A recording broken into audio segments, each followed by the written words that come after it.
And ladies and gentlemen, back live here from Sebring International Raceway as we get set to go. First race for the drivers in USF2000, all part of this 4-day Cooper Tires Grand Prix of Sebring. It is a warm one, but as hot as it's been over the last 3 days, 91 degrees ambient temperature trackside. The drivers here rolling off to get things underway.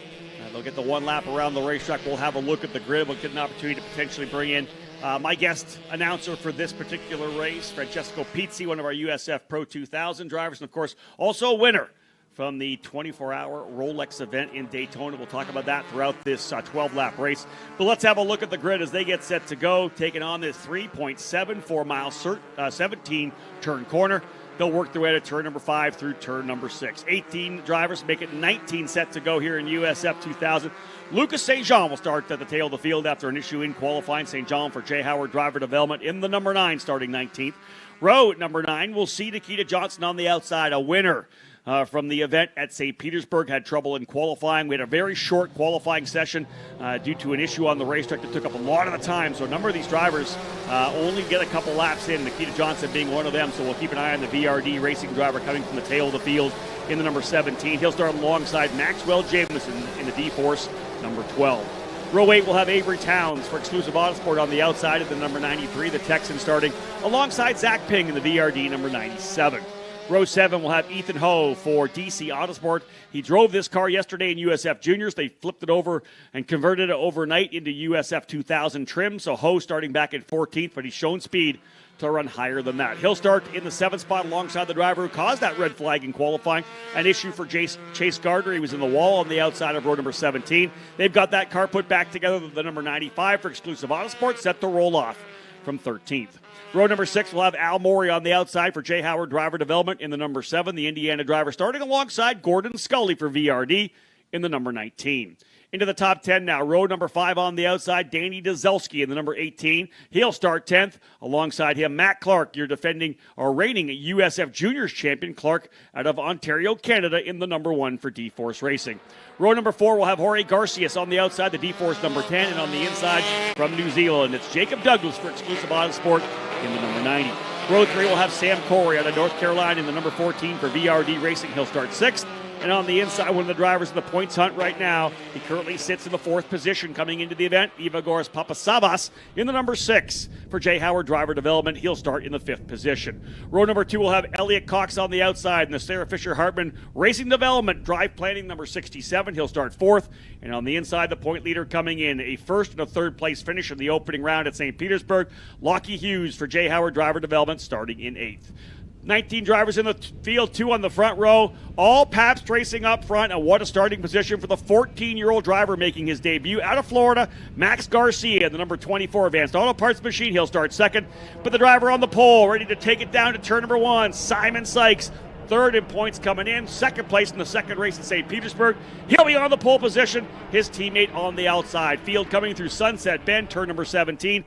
Time to go racing here right now for USF 2000, the first of 2 races on the weekend here, Saturday and Sunday. Field looks good, and we are green, green, green. Racing down into turn number 1. Sykes looking good from the bottoms.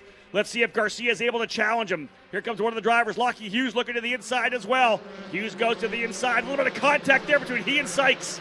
Sykes, I think, able to hold. No, Sykes, as Lockie Hughes has gone into position. One driver 4 wheels off, and I think Lockie Hughes able to get the spot, but there was contact. That was, I believe, right front to left rear contact, and I wonder if there's damage potentially to Sykes. We'll see if he's able to hold on here right now because he potentially has an issue. Another driver off there. That may be Sykes falling down the order, as I believe Elliot Cox moving his way into 2nd position. Cox started 4th. He goes to P2, I believe. Here comes the run down into turn number 7. Indeed, the move back to the inside. No, that's Sykes still there. So Sykes still holding on to 2nd. He gets inside Cox. It was Garcia that went back a couple of positions. But as they went through turn number 1, a big run for Lockie Hughes. He tucked the car to the inside, and he takes over the lead. Now we'll lose him for a little bit here through 8, 9, and they'll come back over to turn number 10. We'll show you the gap for Lockie Hughes. Indeed, there's the lead. There's Sykes running in 2nd. 3rd spot is Cox, and 4th spot, I believe, will be Ivagoras Papasavas. We'll bring in Francesco Pizzi, who's fresh out of the car after his race in USF Pro 2000. Right now, let's use you completely as, contact first. Drivers together, and we have contact that is going to bring out a full course yellow. Two drivers together there. Looks like potentially the 17 of Nikita Johnson and the 97 of Zach Ping. The two VRD drivers have made contact. Not quite sure where that is on the racetrack at this point. That could be that's out of turn number 10, I believe. Out of turn 10. You got to believe that the 17 potentially going down the inside. Francesco, there you go. We got a start here and some action early on already. Wow, what a start. I mean, we saw how powerful the slipstream is already coming into T1. Hughes was just behind Sykes, and he could just get the toe and get up the inside. I think Sykes was covering off his teammate on the outside, kind of like Michael was doing earlier in the race, actually in the Pro 2000, and Miles did the same. So we've seen that third spot is very good. I was the only one who could not take advantage of it so far, but yeah, I mean, what a start already. We saw so much shuffling going on, and that dirt out of T5 is making drivers doing a lot of mistakes. Apparently, the track might be very slippery. And I can tell you here, when you do a mistake, you're going to feel it for a lot of corners because it's such a flowy track that when you actually lose a position somewhere, then you just lose momentum, and that just loses you a lot of time. And we've seen that happening probably to Garcia. I don't know where he's falling back right now. He's falling to 5th, and that just shows how much Sebring just doesn't say sorry, really. It does. I like that. Yeah, it does not say sorry. No apologies from this racetrack at all. You could see it happen. A lot of action as they came through turn number 1. Again, Lucky Hughes making the move to the inside of Simon Sykes. He's able to take the spot away. Looks like there's potential contact mid-corner. Sykes having to potentially get out of it a little bit as well. But the contact bringing out this yellow flag, this full course yellow, those two drivers starting pretty deep in the field. Nikita Johnson back at 18th at the start. Zach Ping in 15th. Both, of course, probably pretty anxious to work their way forward. And those two VRD drivers making contact in turn number 10. That's brought out the full course yellow. And we'll put both of these drivers at the tail of the field because they're going to go at least one lap down. And potentially, depending on the severity of the damage, they may be out of this race completely. The AMR ambulance over there as well. Both drivers in the car still. Neither have got out of the car. I think they're both hoping that they'll be able to separate these cars and get them back underway. But this looks like it could potentially be a long fix to get these cars taken care of as the AMR crew there. And obviously now waiting for a tow truck to separate these cars. So, again, as I said, I was going to come to you, Francesco, before. And because you just came off the racetrack, how can you describe the conditions? Have they been changing over the weekend? Obviously, you got on track yesterday. You guys are now wrapped up for the weekend. How was the track for you guys? The track is not forgiving. We've seen today actually a mistake on my race. It's very easy to do a mistake because the wind is changing every single lap. It's not consistent at all. And it's not helping on that high speed, especially out of T1. And we see how much you're just choosing the right line. It feels nearly like an oval when really you choose the high line or the low line. And at the end of the lap, you might find yourself with an advantage of 4 or 5 positions. We see, for example, Chase Gardner, who's made up 5 positions on this first lap. And, yeah, I mean, 2 other cars out. So it makes a huge difference just making the right choice and getting back up the field. While I was driving, we saw the front row, Michael and I, not doing so well at the end of the race. So I think this race is still long, and definitely a lot of openings could be coming. Give me some insight, Francesco, on the grip levels. I know, obviously it's not as cool as it was. 91 degrees right now. I think when you guys were racing was 89 or 90, so a lot hotter than it was maybe yesterday morning and throughout the day yesterday. Did you feel that the grip level was there? Was it greasy at all? You could feel the grease definitely from the qualifying session coming to the race. And, the rear tires are suffering a lot in these conditions. We had to change some gears and some corners compared to yesterday and this morning. And as well, yes, I said the wind is the biggest fact, especially through 17 and 1. We see a lot of drivers doing mistakes there, especially T1, because we got this wind just cutting across the corner, not helping you at all on the exit. And we saw, I think, 5 or 6 drivers in the Pro 2000 race doing a mistake there. Oh, okay. Interesting for sure. The drivers kind of get themselves in position. We'll give you a rundown here. As you can see, we'll come back to it in a little bit. A lot of work being done here. One of the flatbeds coming in. Of course, the AMR safety crew kind of having to assess the damage on these cars. Again, there you have it there. We'll have the tow truck in here as well to try to pick one of these cars up. And in fact, I think we may be going red. Yeah, not surprising. Our race control, Joel Miller and Johnny Unz are electing to go red here. So, indeed, trying to save some of the laps. One of the things we obviously look forward here and look to do with this USF Pro Championship is make sure drivers get as many laps as possible. And with the incident going to take time, we do have a window here right now. We have a certain amount of time to be able to get this race done, 40 minutes to get these 12 laps in the books. So why not put the cars on pit lane? We'll go red flag. That way we're not burning laps, running around under the yellow. We'll try to get this thing cleaned up as soon as we possibly can. and then get back and make sure we get as many green flag laps as possible. Again, joining me in pit lane right now, the driver for TJ Speed Motorsports, and that is Francesco Pizzi from Italy. Great to have you here. Now, you're obviously here looking after trying to get a scholarship, over $660,000 to try to go to Indy next year. That's the focus. But at the start of the year, you end up getting an opportunity to run the Rolex 24 at Daytona, and not only did you get a chance to run it, you ended up winning the Rolex. You guys ended up winning the P2 category. Give me a little, how did it all come together for you to be able to run Daytona? I don't think anyone will believe the story because even when I review all what happened through the weekend, we were not very likely to go well in the race until 30 minutes before the start. I mean, in the roar, we had a lot of electronical issues. We didn't drive much at all. And then on the qualifying, of course, my team had a crash. And at that point, we're starting, I think, last of our category. Coming to the race, no running. I think I did 5 laps on that weekend. People were already running like under 50 or something. And the whole team did like 30, so we were very unlikely. Then we went to free practice. First practice finally went well, and then second free practice, I did a mistake. We were out of the practices until the race. 30 minutes before the race, our car was not going on yet. Oh, man. And we thought, oh, hopefully we can get it running and, have fun in the race. And again, we started the race. I jumped in the car and did a 2 hours 30 stint, and after that we were already running second, like 5 hours in from last. Then through night we lost a few laps. I think we were 3 laps back, then 3 hours to go, and I was like, oh yeah, I'm just gonna go in and have fun while I drive. Some focus yellows, we came out, then I jumped out on the car. All of a sudden we were on the lead lap, only 4 cars there to fight. And yeah, I mean, my teammate James did it all for us, really bringing the car home. And yeah, it's kind of crazy. It's a story I think you cannot tell.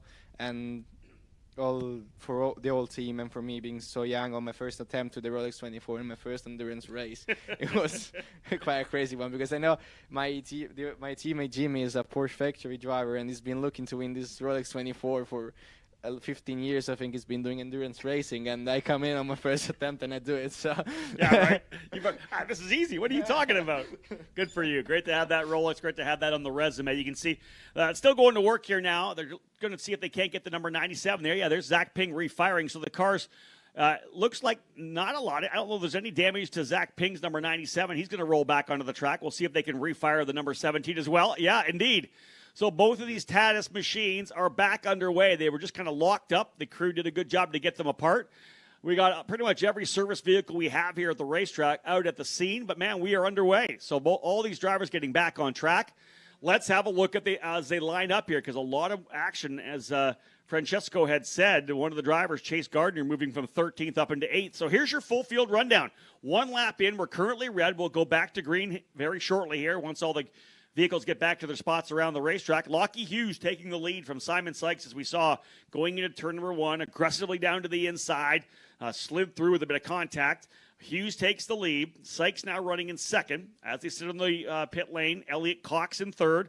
Ivagors Papasavas in fourth. The outside pole sitter, Max Garcia, falling back into fifth. Jacob Douglas in the 6th spot. He started 7th, so a spot for Douglas.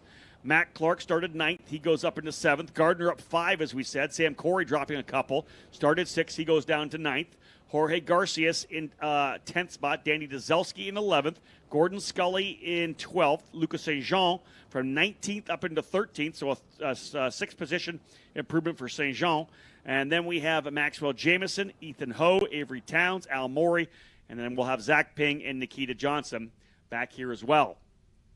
Now, I wonder coming into pit lane whether or not they will get to put a lap in. No, they're both going to be a lap down. Indeed, yeah, they'll be a lap down as the field is coming to get that second lap. So here comes Ping. I'm sure he'll come in for a look over, as will Nikita Johnson. The team will have a look at those cars, but that'll be a lap down, I believe, which is tough for both of those drivers, especially Nikita Johnson.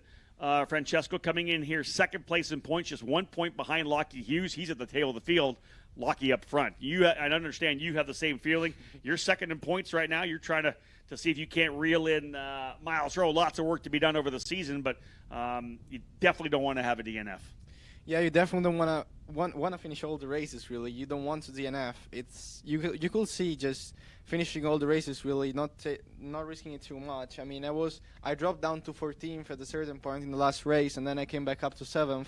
And you know those points kept me on to 2nd place and never giving up. Really, you could think at a certain point you knew will last. You could just pit and get out, but every point is going to be important at the end of the season. I think we're seeing all the fields are so close in USF2000, USF Pro, and I think every single point is going to matter, and it's important, I think, for Nagit and Johnson to get back running, even if he can just finish the race and be last. You know, that 19th place still 2 points, I think. So it is, and you never know what happens, man. Yeah. It's all it takes is another incident, take a couple of drivers out. And I believe you can see on pit lane there the crew now pulling back from their cars. So I believe we're getting ready to fire things back up, and we'll go back to racing. And the red flag after 2 laps go in the book. So 2 laps down, still 10 laps to go, and still a lot of time as well. 28 minutes still remaining on the clock. We have a 40-minute window to get our 12 laps in. That's always the goal here, the USF Pro Championships, is to try to see if we can't make sure these drivers get lots of green flag laps. Super excited about what happened with our drivers in USF Juniors. The youngest drivers a part of this ladder program going green to checker in all 3 of their races. 30 green flag laps, exactly what we wanted out of those drivers. Not so good, actually, in the USF Pro 2000. I almost said Indy Pro. That's going to happen this year.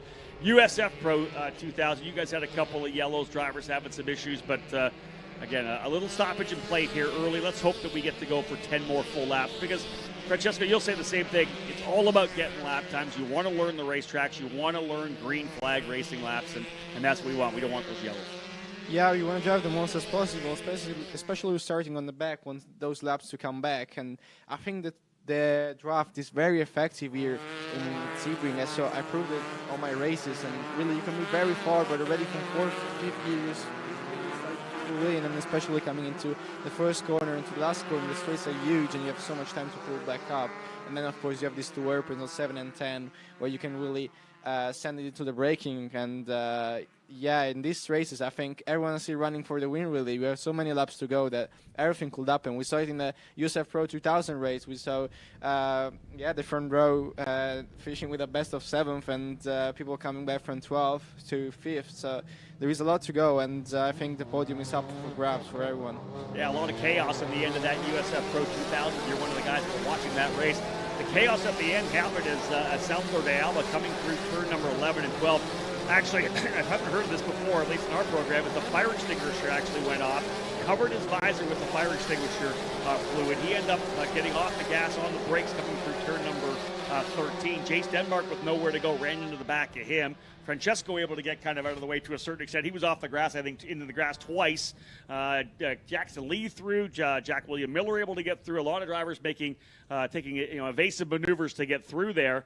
A crazy finish for sure. Where did you end up at the end? I haven't even looked at the official results. 7th, but I mean, it was looking a lot worse. I started 2nd, of course, so you would say it was not a good race, but we limited the damage because I was 12 at a certain point, so we made it back to 7. This just shows how important it is never to give up, because especially here in Sebring, everything can happen. Was there an issue with the car at all? Because you were falling back there. I know you kind of got into it. Did you bend something at all, or what was it? I don't know. I had some contacts for sure. Then I got kind of caught up while I was fighting, and I went off the track, and there I lost my 5 positions from where I was.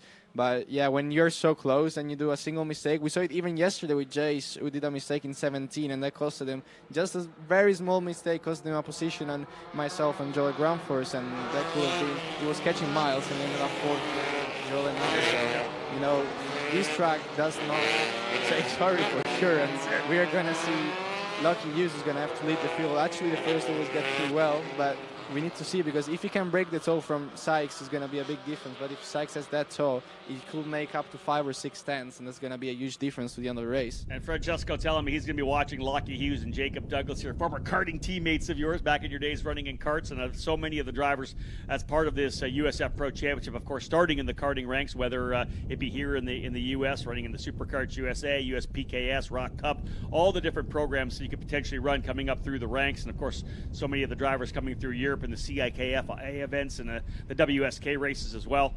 Drivers lining things back up. The pace car is headed off. We'll put lap number 3 in the books next time by. It'll be 9 to go. Lockie Hughes will roll onto the throttle, get back on it. Again, all these drivers powered by elite engines, and away we go. We're back to green flag racing, and Hughes is going to be able to go wide coming out.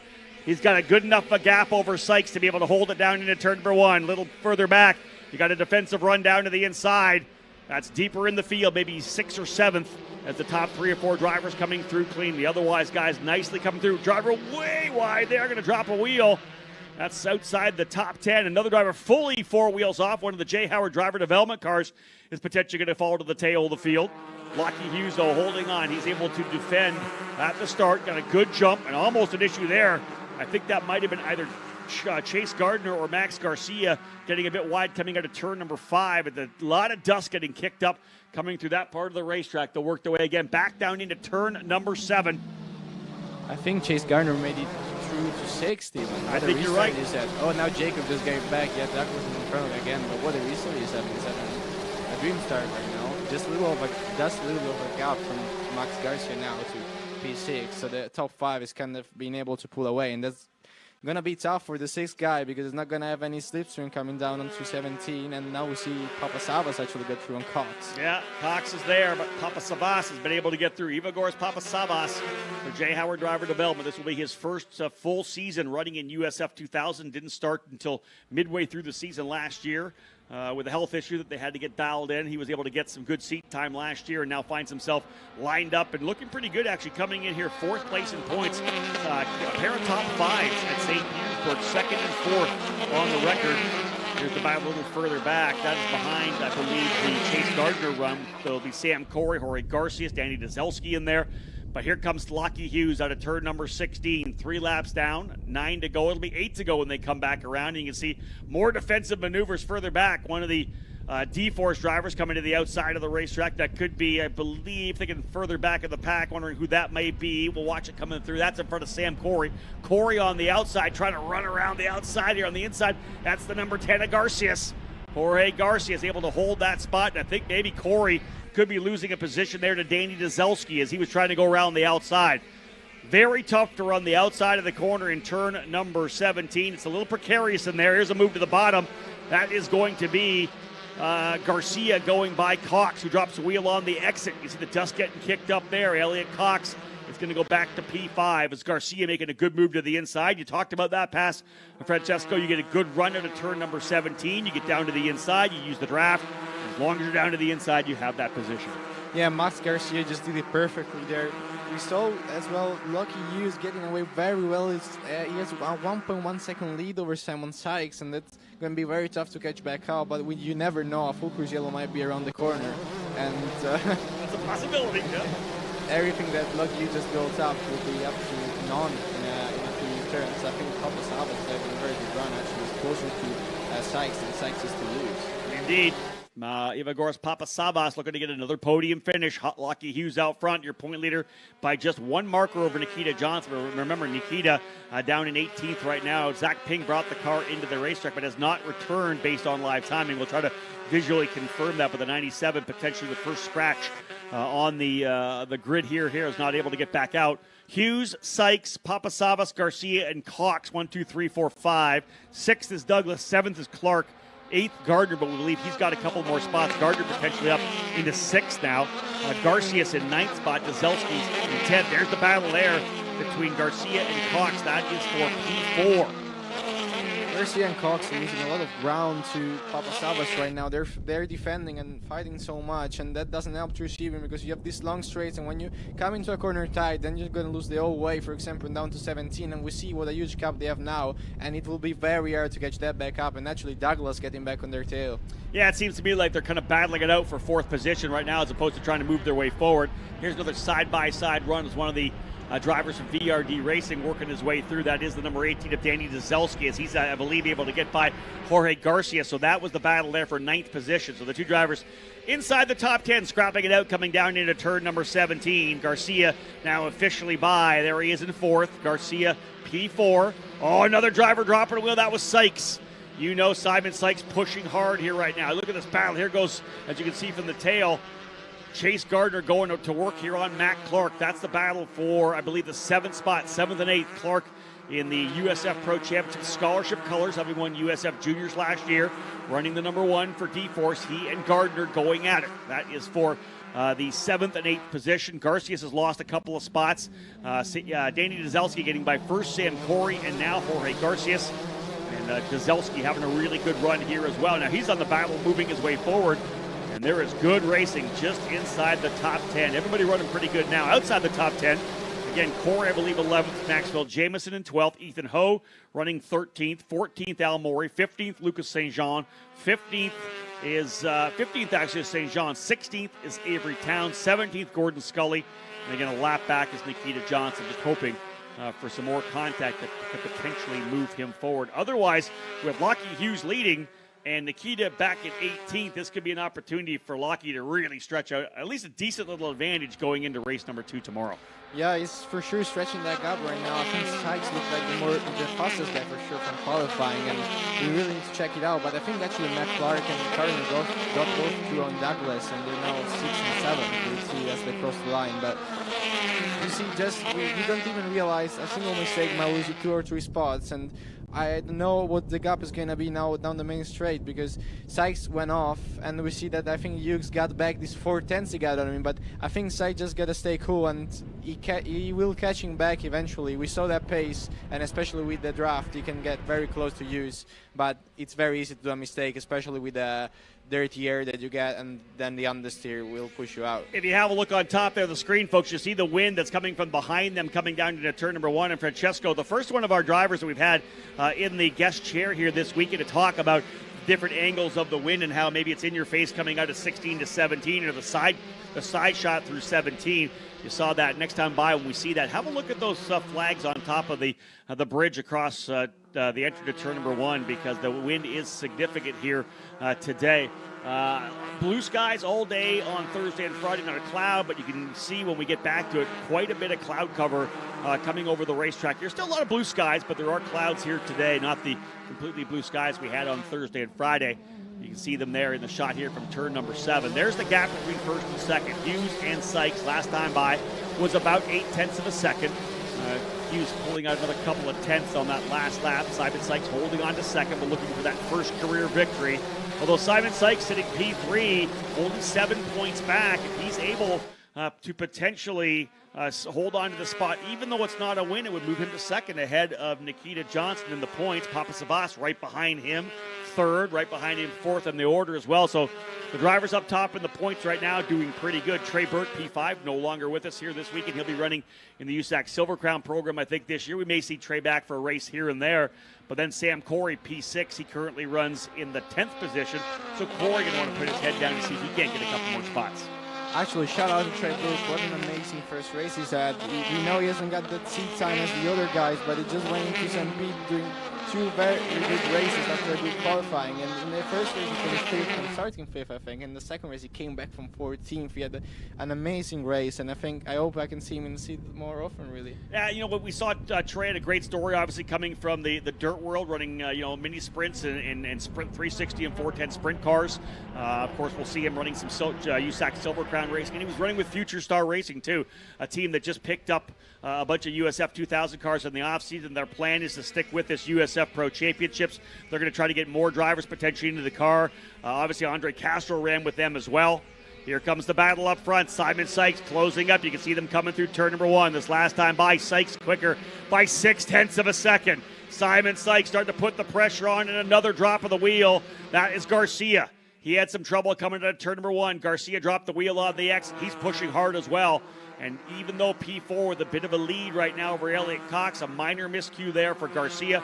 Cox still back by about 4 or 5 car lengths. We'll watch them come out of turn number 6. In fact, it's a lot more than that. I said 4 or 5, probably about 10 car lengths as they work their way down to turn number 7.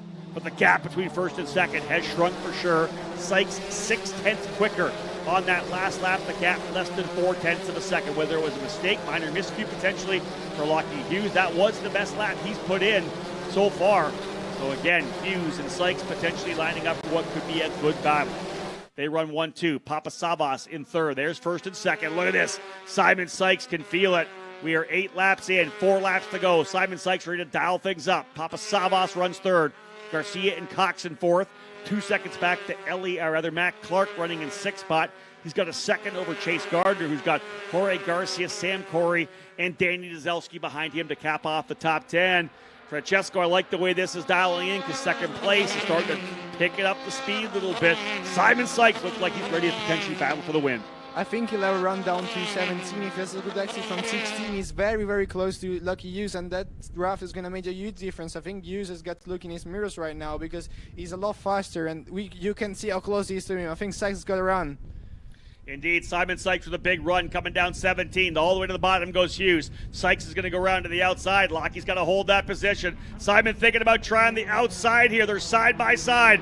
Tough place to make a move way out wide. Simon trying to hold on to it. Will he get a better run coming down the corner? Sykes is going to be to the inside. Look at this. Hughes keeping him pinched all the way down. Sykes will not lift going into turn number 1. Hughes is going to try to keep him down. Now he'll move out. Sykes will come with him to the outside and book it. He's through. Simon Sykes goes to P1. An outside move in 17 pays off in turn number 1. The Pabst driver now to P1. Look at the battle here further back. A little left front lock up for Lockie Hughes. Big scrap further back as well. That is for the second or the third, fourth, and fifth spot as Garcia now working on Papasavas. Not quite through. Although potential driver off over in turn number 1. The exit, a couple drivers together on the exit of turn number 1, we believe. They're able to roll back on. We'll see whether or not they continue. They do so far. That might be Ethan Ho potentially battling it out with Maxwell Jameson. We'll try to get you an update on that further. Look at the battle right now for the final spot on the podium coming through 7. Papasavas, Garcia, and Elliott Cox back in the party as well. 9 laps down, Francesco. 3 laps to go. Wow, what a move from Sykes. He just held it down to the inside. It looked like Hughes had it covered off, but he just got that inside and he didn't lose it there. I tried that move and it didn't work, so I'm very impressed he did it, to be honest. He had a massive run there, and I'm very, I mean, what a move, really. And now the battle for third is getting so good. I don't know what you say in Italian, but over here in English, they're essentially playing chicken, right? Coming down into turn number 1. Somebody's got to lift, and it wasn't Simon Sykes. Yeah, definitely Simon Sykes kept it down. He held it to his foot through the floor, and we'll see more brooms. So it's so easy to judge that. No, I think the contact there between Garcia and Max Garcia is pushing Papasavas through turn 15 over to 16. So indeed, as they come through turn 16 here right now, that shot you see, right-hander rather, is turn 15. And look at this. It's Papasavas on full defense mode. Garcia now seeing if he can't do what his teammate did. And Elliott Cox looking to follow through. Garcia on the outside. Here's a rookie driver in this program, folks, trying to work his way through. And we may have had a pass for the lead there as well. Jumping back over, I think potentially back in. Look at the contact between these two drivers. I think Cox has gone to third. Some contact between Papasavas and Garcia, and Lockie Hughes has gone back to P1. Hughes getting through in turn number 17. What a pass there. No, another wheel drop there for Simon Sykes. Those right side Coopers are going to be a bit dirty right now, coming through 3, 4, and 5.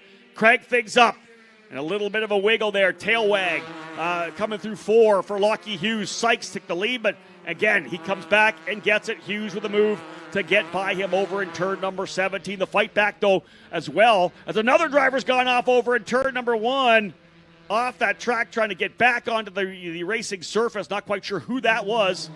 But indeed, this battle for first and second and the final run on the podium as well, as they are continuing to scrap it out. I think it may still be Papasavas as Garcia has fallen back to 6. The contact potentially bringing Matt Clark up into the 4th spot. I think Clark could be running P4. The D-Force driver up there as well. Wow, what a race. This last lap was absolutely crazy. We lost the pass from the lead from Hughes, but I think Sykes is going to have another run right now, and I think Papasavas just got away with it. I saw contact between Cox and Garcia later on, and Clark got through on both of them, so Matt Clark now actually could be on a run for the podium. Agreed. Matt Clark, the driver on the move, started back in the 9th position for D-Force Racing, the champion in USF Juniors last year, working his way methodically forward. This is the battle for first and second. Sykes is going to have to press the reset button. Effectively, this is the battle for the point lead as well. Nikita Johnson, of course, down in 18th, a lap back. And again, Ethan Ho indeed was one of the drivers. He and Maxwell Jameson were the two that were involved in the incident. And you'll see they worked their way back out here onto 16. It's be or 17 now at the next corner. Big run down here, and it's fully draft time here for Simon Sykes being told the battle between the 67 and the 24. So that is Cox and Garcia under review for that contact that we picked up a little bit of in turn number 17. But as they come across the line, this will be lap number 10. It'll be 2 more to go.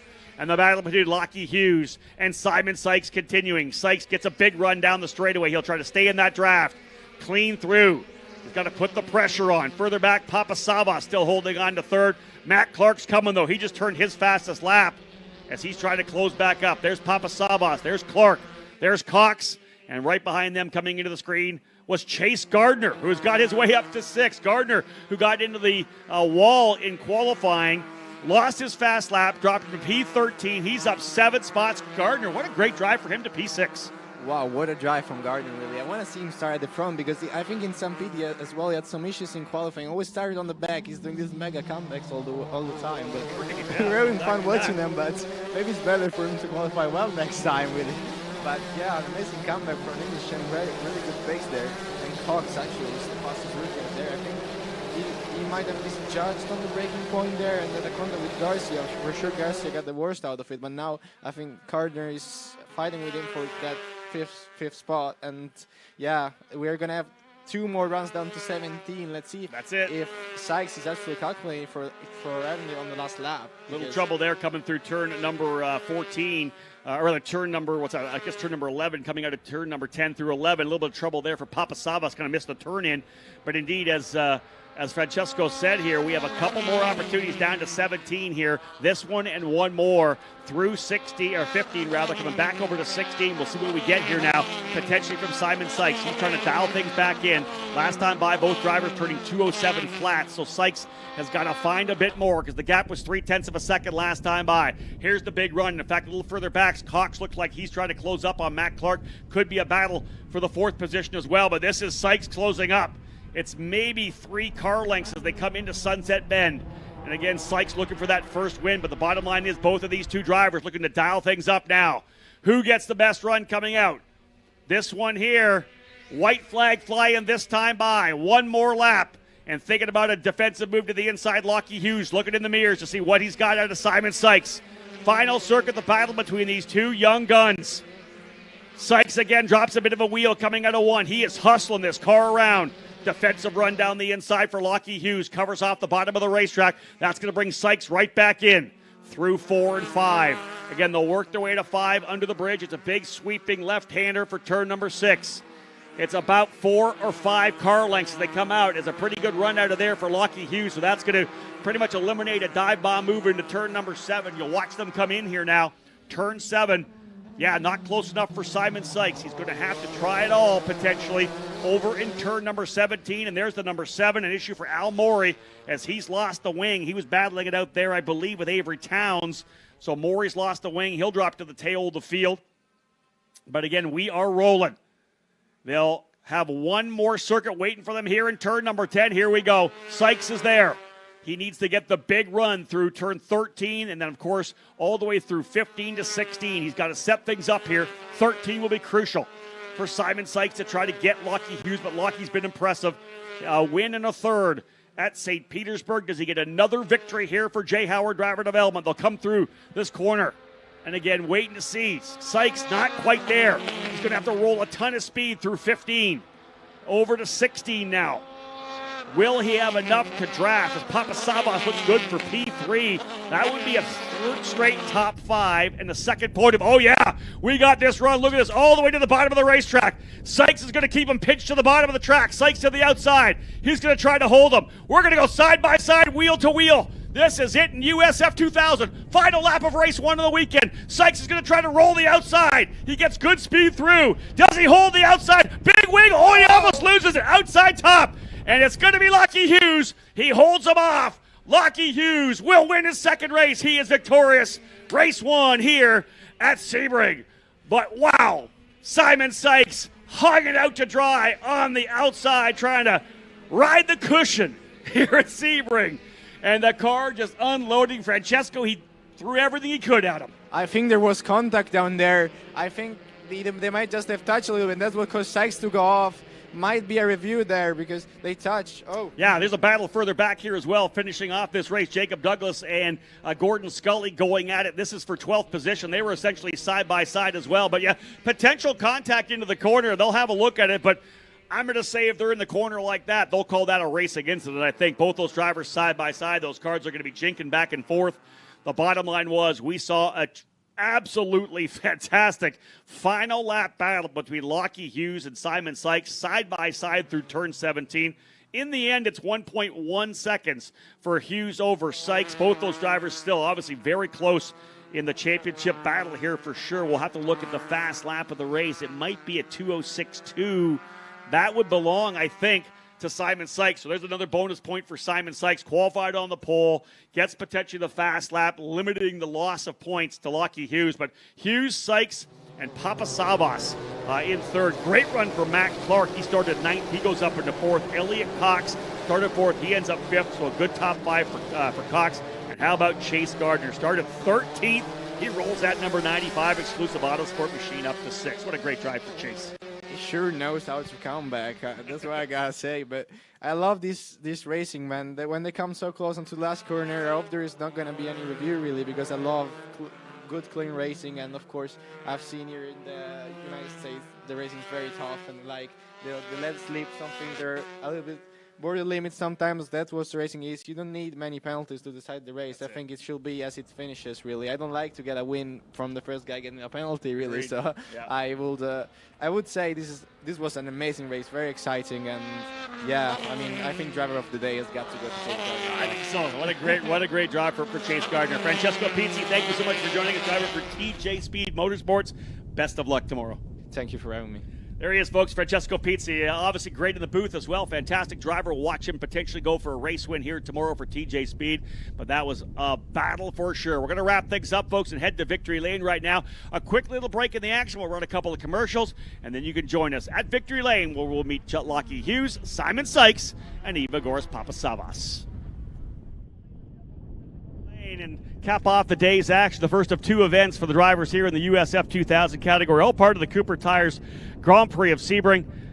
Again, say hello to those of you who are tuned into the broadcast here. That was a wild finish for sure. We expect to see more of that tomorrow as well, as USF 2000 will be solo on the racetrack and as part of the schedule to cap off their program. Great run for a number of these drivers. Let's get this driver here coming in. Another podium finish for the young pilot here. Finishing in third spot for J. Howard Driver Development. Evagoras Papasavas coming home in P3. Come on up to the trophy there. Well done, Evagoras. Good job there. Was able to pull away after some early chaos and settle into that third place position. We were side by side all the way down from 16 to 17 for this one here. Side by side through Sunset Bend. Not able to hold the outside. Some contact mid-corner. Driver coming home in second spot for Pabst Racing. Simon Sykes finishing in second. Driver coming in as the point leader, ended up grabbing the race win here as well to extend that advantage. Finishing in the leader for J. Howard Driver Development, the winner in USF 2000, Lockie Hughes. Lockie, a quick chat here. Obviously, some aggressive racing at the start. You're able to take the lead, which was solid coming through one. But let's talk about that last lap. He got alongside you 2x2 or 1x1, coming all the way up. What are your thoughts on coming into turn 17? Yeah, it was a tricky race. Obviously, we got the jump at the start, which was awesome. Managed to pull a gap, and it was hard because the track was so slippery then compared to normal. Just from, I know who was before us, just putting shit all over the track. So it was it was a bit tricky, especially leading, because I didn't really know how hard I could push.